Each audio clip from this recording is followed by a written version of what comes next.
Class BSc second year और BSc BEd third year के लिए ऑर्गेनिक केमिस्ट्री का हमारा टॉपिक है कार्बोक्सिलिक एसिड, जिसके पार्ट नंबर 2 की हम बात कर रहे हैं। 1 नंबर पार्ट तक हमारा हो गया था और हमारा जो टॉपिक चल रहा था वो था कार्बोक्सिलिक अम्ल।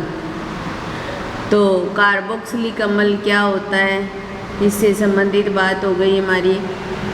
और कार्बोक्सिलिक अम्ल की संरचना व बंधन से संबंधित बात हो गई। और उसके बाद में हमने शुरू किया था कार्बोक्सिलिक अम्ल बनाने की विधियाँ, जिसके अंदर हमने 2 मेथड पढ़ लिए थे। और आज का हमारा टॉपिक भी क्या है, कार्बोक्सिलिक अम्ल बनाने की विधियाँ। क्या है कार्बोक्सिलिक अम्ल बनाने की विधियाँ?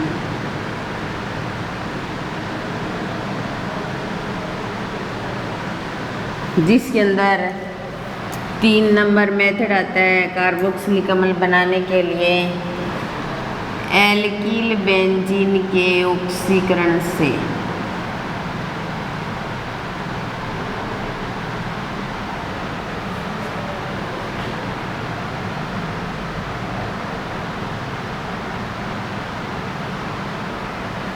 एल्किल बेंजीन के ऑक्सीकरण से ये बेंजीन रिंग, और इस बेंजीन रिंग पर जब कोई एल्किल ग्रुप जुड़ा होता है तो उसको बोला जाता है एल्किल बेंजीन। क्या बोला जाता है भाई? Alkyl benzene. और इस एल्किल बेंजीन का ऑक्सीकरण करवाएंगे KMnO4 की प्रेजेंस में और H3O पॉजिटिव की प्रेजेंस में। अम्लीय KMnO4 की प्रेजेंस में ऑक्सीकरण करवाएंगे तो ये एल्किल समूह किस में चेंज हो जाएगा? कार्बोक्सिलिक समूह में। तो यहाँ पर क्या आ जाएगा? COH, और इसको बोला जाएगा बेंजोइक अम्ल। क्या बोला जाएगा? बेंजोइक अम्ल। और बेंजोइक अम्ल ही एक क्या होता है? कार्बोक्सिलिक अम्ल ही होता है। ठीक है, तो हमने एल्किल बेंजीन का ऑक्सीकरण करवाया KMnO4 और अम्ल की प्रेजेंस में, और ऑक्सीकरण करवाने पर हमें क्या प्राप्त हो गया? बेंजोइक अम्ल प्राप्त हो गया। तो इस तरीके से हम एल्किल बेंजीन का ऑक्सीकरण करवा करके कार्बोक्सिलिक एसिड बना सकते हैं। क्या कर सकते हैं? कार्बोक्सिलिक एसिड बना सकते हैं। अगला आता है बनाने की विधि मेथिल कीटोन के ऑक्सीकरण से। मेथिल कीटोन के ऑक्सीकरण से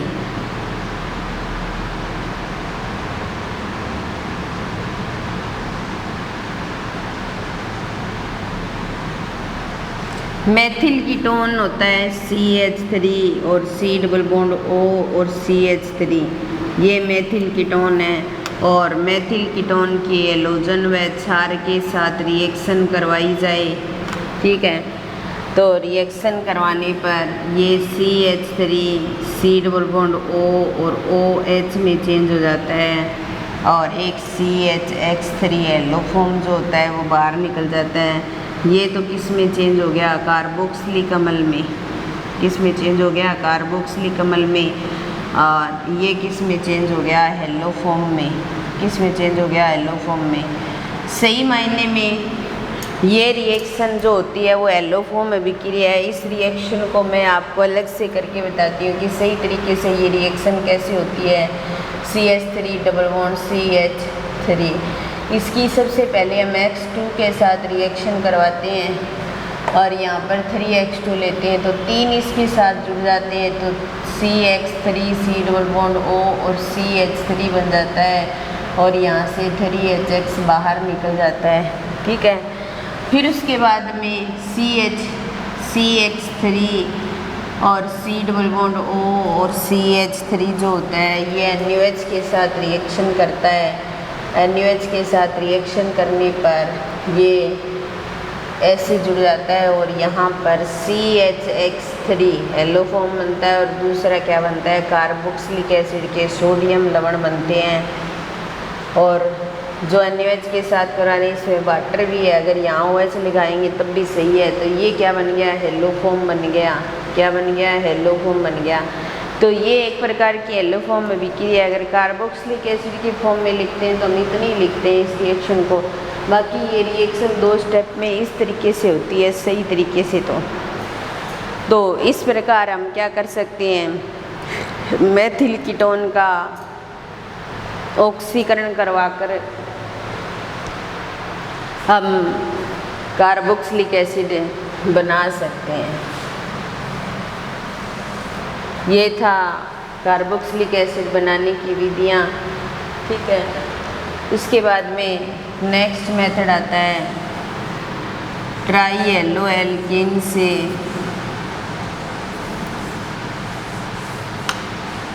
नेक्स्ट मेथड है ट्राई हेलो एल्केन से।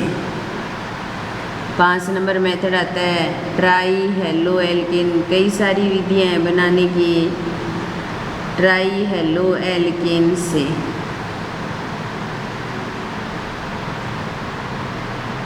तो ट्राई येलो एल्केन लेंगे और ट्राई येलो एल्केन की क्या करवाएंगे, KOH के साथ या जल के साथ रिएक्शन करवाएंगे और रिएक्शन करवाने पर हमें क्या प्राप्त हो जाएगा, carboxylic acid. Trihalo alkane CHCl3 या CHX3L लिखो, ट्राई येलो एल्केन होता है। और इसकी क्या करवाएंगे, KOH के साथ और H3O पॉजिटिव के साथ रिएक्शन करवाएंगे। तो यहाँ पर हमें HCOH एक तो फॉर्मिक एसिड प्राप्त हो जाएगा, एक KX बाहर निकल जाएगा और H2O बाहर निकल जाएगा और ये क्या हो जाएगा, फॉर्मिक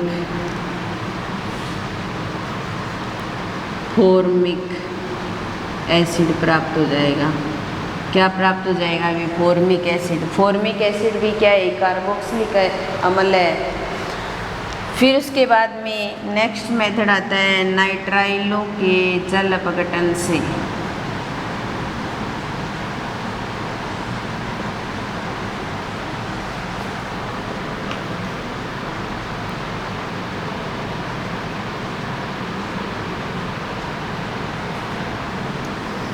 नाइट्राइलों के जल अपघटन से ट्रिपल बॉन्ड N ये साइनो ग्रुप होता है, ये R के साथ जुड़ जाए तो एल्किल साइनाइड बन जाता है, या पूरे को कंबाइंड करके क्या बोल दिया जाता है, नाइट्राइल।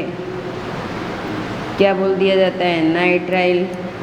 नाइट्राइलों का अगर जल अपघटन करवाया जाए तो ये कार्बन के साथ जुड़ जाएगा ऑक्सीजन, ये 2 हाइड्रोजन किसके साथ जुड़ जाएंगे, N के साथ, और क्या बन जाएगा भाई, एमाइड। क्या बन जाएगा, एमाइड। अगर हम नाइट्राइल लेंगे और नाइट्राइल का जल अपघटन करवाएंगे तो जल अपघटन से हमें एमाइड प्राप्त होते हैं, और उस एमाइड का फिर जल अपघटन करवाया जाए तब RC डबल बॉन्ड O और इसके साथ तो OH जुड़ जाएगा और ये NH3 की फॉर्म में बाहर निकल जाएगा। तो ये RC डबल बॉन्ड OH ये क्या है, कार्बोक्सिलिक एसिड। तो नाइट्राइलों के जल अपघटन से अपने पहले एमाइड बना सकते हैं, फिर उसके बाद में कार्बोक्सिलिक एसिड बना सकते हैं। अगर हमारे पास C6H5 C triple bond N ये हो और इसका जल अपघटन करवाया जाए तो C6H5 C double bond O और ये NH2 और C double bond O group जो होता है वो किसको शो करता है, एमाइड समूह को। तो हमें एमाइड प्राप्त हो जाएंगे और फिर इनका दोबारा फिर जल अपघटन करवाया जाएगा तो C6H5 C double bond O और OH बेंजोइक एसिड प्राप्त हो जाएगा और यहाँ से NH3 बाहर निकल जाएगी। तो इस तरीके से हम नाइट्राई हेलो एल्केन से भी बना सकते हैं कार्बोक्सिलिक एसिड, और नाइट्राइलों के जल अपघटन से भी हम कार्बोक्सिलिक एसिड बना सकते हैं। ट्राई हेलो एल्केन ले लिया, उसकी KOH के साथ रिएक्शन करवाई, जल अपघटन करवाया, क्या बन गया, फॉर्मिक एसिड बन गया, KX बाहर निकल गया, H2O बाहर निकल गया। फिर उसके बाद में नाइट्राइल लिया, नाइट्राइल का जल अपघटन करवाया, क्या बन गया, एमाइड। हेमाइड का जल अपघटन करवाया, क्या बन गया? Carboxylic acid. फिर उसके बाद में नाइट्राइल यहाँ लिया, जल अपघटन करवाया, क्या बन गया? हेमाइड। हेमाइड का जल अपघटन कराया, कार्बोक्सिलिक एसिड और NH3 क्या हो गया? बाहर निकल गया। अमोनिया जो है वो क्या हो गई? बाहर निकल गई। तो इस तरीके से अपने क्या कर सकते हैं? कार्बोक्सिलिक एसिड बना सकते हैं। ये हमारे कार्बोक्सिलिक एसिड बनाने की 6 मेथड कंप्लीट हो गई भाई।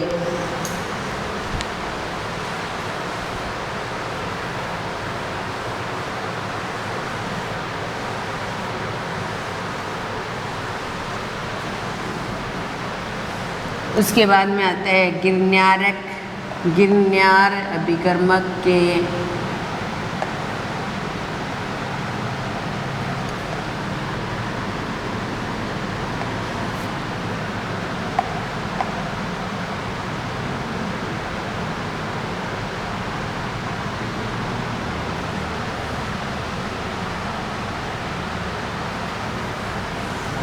गिरन्यार अभिकर्मक के कार्बोनीकरण से या कार्बोक्सिलीकरण से, ऐसा कह सकते हैं। हम गिरन्यारक अभिकर्मक लेंगे और उसका कार्बोक्सिलीकरण करवाएंगे। कार्बोक्सिलीकरण का मतलब होता है CO2 का जुड़ना और कार्बोक्सिलीकरण का मतलब होता है CO2 का बाहर निकलना। तो हम जब गिरन्यारक अभिकर्मक लेंगे और उसके साथ CO2 की जब रिएक्शन करवाएंगे तो कार्बोक्सिलीकरण होगा, CO2 जुड़ जाएगी। तो देखिए RMgX ये क्या है? गिरन्यारक अभिकर्मक, इसका कार्बोनीकरण करवाएंगे। कार्बोनीकरण करवाने पर इस एल्किल ग्रुप के साथ ये इस तरीके से जुड़ जाएगी CO2 और MgBr बन जाएगा, एक मध्यवर्ती उत्पाद बन गया। फिर इसका जल अपघटन करवाएंगे तो RC डबल बॉन्ड O और ये ग्रुप हट जाएगा यहाँ से, इसके साथ H जुड़ जाएगा और Mg के साथ Br और OH और ये क्या बन गया? कार्बोक्सिलिक एसिड बन गया। क्या बन गया भाई? Carboxylic acid. तो गिरन्यारक अभिकर्मक का कार्बोनीकरण करवा करके भी हम क्या कर सकते हैं? कार्बोक्सिलिक एसिड बना सकते हैं। कार्बोक्सिलीकरण या कार्बोनीकरण का मतलब एक ही होता है। तो कार्बोनीकरण करवा करके भी हम क्या कर सकते हैं? कार्बोक्सिलिक एसिड बना सकते हैं। फिर इसके बाद में नेक्स्ट हमारा मेथड जो आता है वो आता है कार्ब लिथियम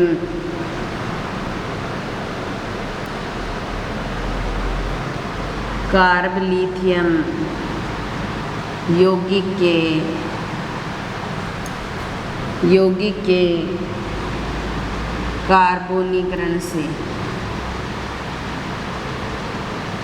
जो कार्ब लिथियम यौगिक होता है वो सबसे ज़्यादा क्रियाशील होता है। जितने भी ऑर्गेनोमेटेलिक कंपाउंड होते हैं उसके अंदर कार्ब लिथियम यौगिक जो होता है वो सबसे ज़्यादा क्रियाशील यौगिक होता है। तो ये भी एक प्रकार का क्या है हमारे पास? कार्ब लिथियम, कार्ब मैग्नीशियम यौगिक है। ये कार्ब लिथियम यौगिक की बात करें तो दोनों ही क्या है? एक ऑर्गेनोमेटेलिक कंपाउंड है और इन ऑर्गेनोमेटेलिक कंपाउंड के अंदर जो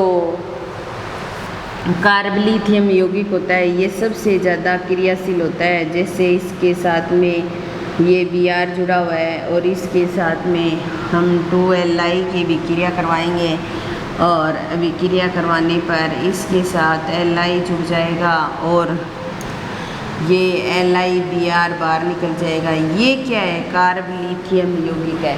क्या है भाई?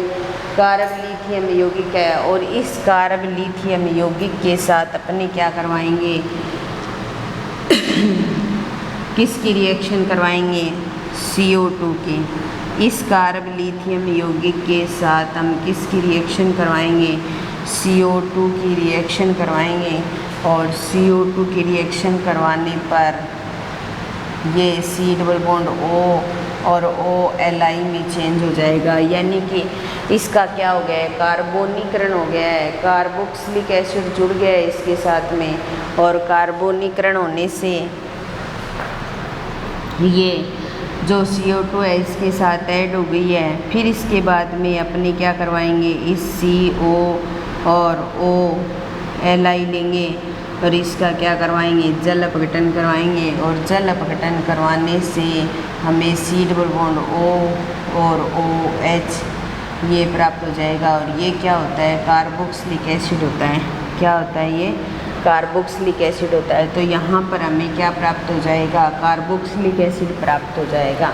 तो इस प्रकार हम दोनों, जो गिरनारक अभिक्रमक है वो भी ऑर्गेनोमेटेलिक कंपाउंड है, कार्बोलिथियम यौगिक है वो भी ऑर्गेनोमेटेलिक कंपाउंड है। तो दोनों ऑर्गेनोमेटेलिक कंपाउंड में कार्बोलिथियम जो यौगिक है वो सबसे ज़्यादा क्रियाशील होता है जितने भी ऑर्गेनोमेटेलिक कंपाउंड होते हैं। तो दोनों का कार्बोनीकरण करवा करके हम कार्बोक्सिलिक एसिड बना सकते हैं। ठीक है, ये 8 मेथड हो गए हमारे बनाने के, कार्बोक्सिलिक एसिड बनाने के 8 मेथड कंप्लीट हो गए।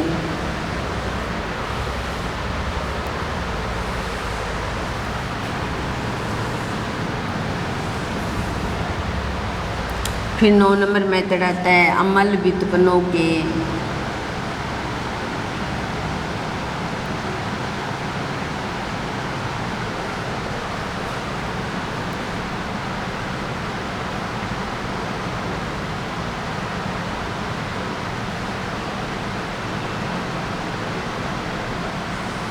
अम्ल व्युत्पन्नों के जल अपघटन से एसिड डेरिवेटिव जो होते हैं वो 4 होते हैं हमारे पास। 4 एसिड डेरिवेटिव हैं। एक तो है CH3, C double bond O और Cl। इसको बोला जाता है एसिटिल क्लोराइड। एसिटिल क्लोराइड, ठीक है। दूसरा है CH3, C double bond O और NH2। ये क्या होता है, एमाइड, एसिटेमाइड बोल सकते हैं। और तीसरा होता है CH3, C double bond O, C double bond O, CH3। ये होता है एसिटिक एनहाइड्राइड। क्या होता है, एसिटिक एनहाइड्राइड। और जो चौथा होता है वो होता है CH3, C double bond O और O, C2H5। क्या होता है, ईस्टर या एस्टर, ईस्टर या एस्टर भाई। अब देखिए 4 टाइप के एसिड डेरिवेटिव होते हैं, अम्ल व्युत्पन्न जो होते हैं, इन सब का क्या करवाएंगे हम, जल अपघटन करवाएंगे। अलग अलग प्रोडक्ट बनने के साथ कार्बोक्सिलिक एसिड भी बनेगा इन चारों डेरिवेटिव से, क्योंकि ये क्या है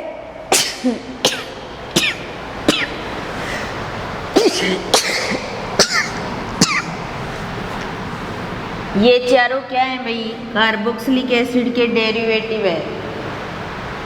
चारों क्या है, कार्बोक्सिलिक एसिड के डेरिवेटिव। तो कार्बोक्सिलिक एसिड तो बना ही बनाएंगे, बाकी बाई प्रोडक्ट भी कुछ ना कुछ बनेगा।